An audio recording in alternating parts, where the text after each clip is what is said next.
I got my associate, and it took me 4 years.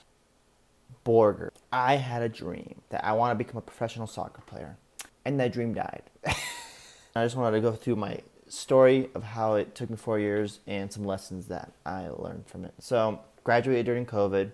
Still mad about losing my prom, and I won't ever take that back. Moving along, didn't have any college plans. Was just banking on the fact that I wanted to become a professional soccer player, even though I was mediocre at best. Didn't take any action to pursue it. I was just saying anything and not doing anything to it. They stopped supporting me financially for tournaments and etc. And I just dropped it at that point.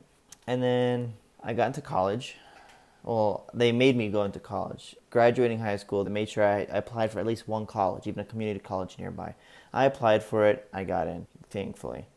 After that, I went for culinary, failed at that. I failed 3 classes in culinary, went for psychology, passed those classes, and then turned to business. And then I failed 2 business classes over the summer after the spring semester.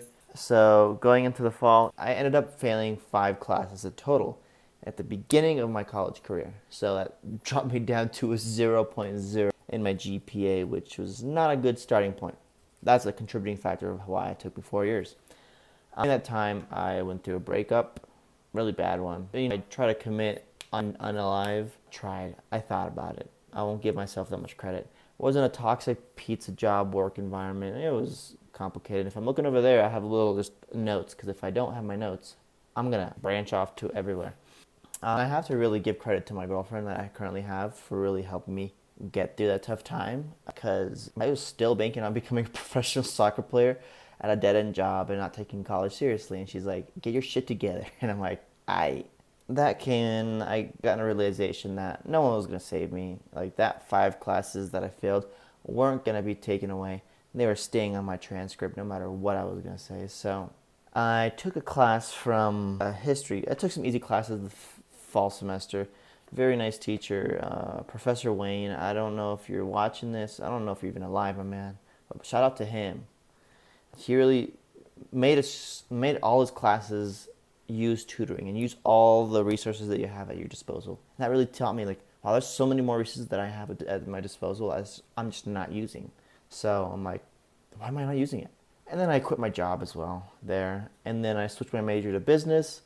And then a professor, Dennis Natali, shout out to you, big boy, really sparked a fire under me to get my shit together and be like, take business seriously, because it could be a potential career path for you.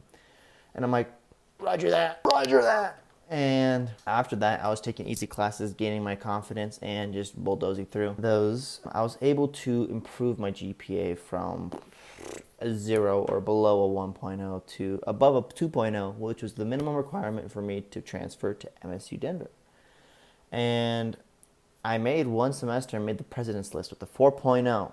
That's pretty good. I never had a 4.0 ever in my life. And then my parents saw that I was actually giving it effort, and they decided to help support me. And, okay, we'll help pay for your classes if you get A's or B's. I'm like, sounds good. Graduated fall December 2024. Graduated. Transferred spring to MSU Denver. Still feel behind because I see my peers on Instagram getting married, getting their masters by now, or already graduating if they took a gap year or whatever.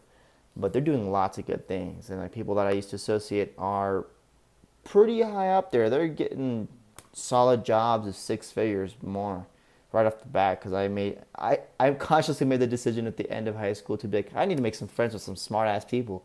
And those smart ass people are doing smart ass things. And I also realized with going through college that I wasn't chalked up to what I thought I was. I had to learn humility and consistency, and I really had to learn about personal accountability, just taking accountability of my own classes, my own work, my own everything. Like I can't count on anyone else. I have to do it myself. Because if I don't do it myself, who's gonna do it for me? And to end this part, once you start picking yourselves up, there are people that will try to belittle you and try to, crabs in a bucket. They'll try to pull you down. And I had some friends that try to pull me down. And I'm still struggling with that. I'm still struggling to find friends that want to grow and better themselves and not are satisfied for where they are now and strive for excellency. It's hard because I really want to get around those people. So I'm not part of the college crowd, party crowd, but I'm not smart enough to be part of the 4.0 president's list and etc.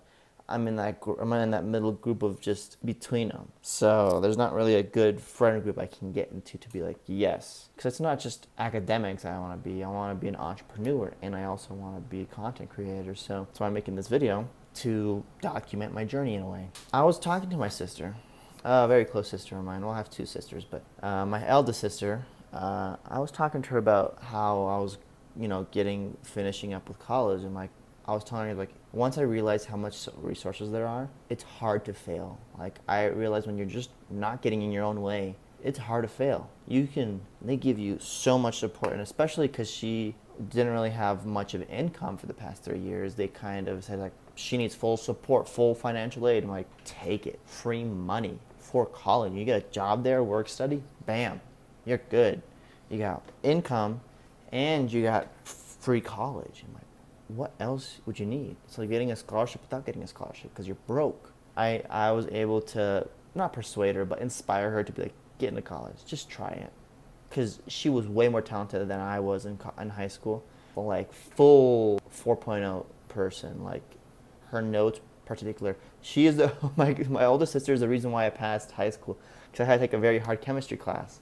And that chemistry class, she had a full notebook with the same teacher that was perfect notes. And I'm like, oh yes, this lecture, I have the notes. I'll look at these. Yep. And I passed with an A+. She passed with 100%. I passed a little bit less because I was not as good. Still really good.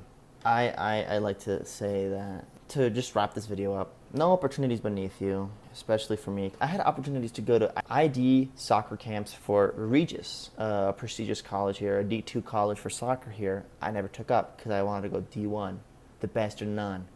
My arrogance got rid of my soccer career in a way.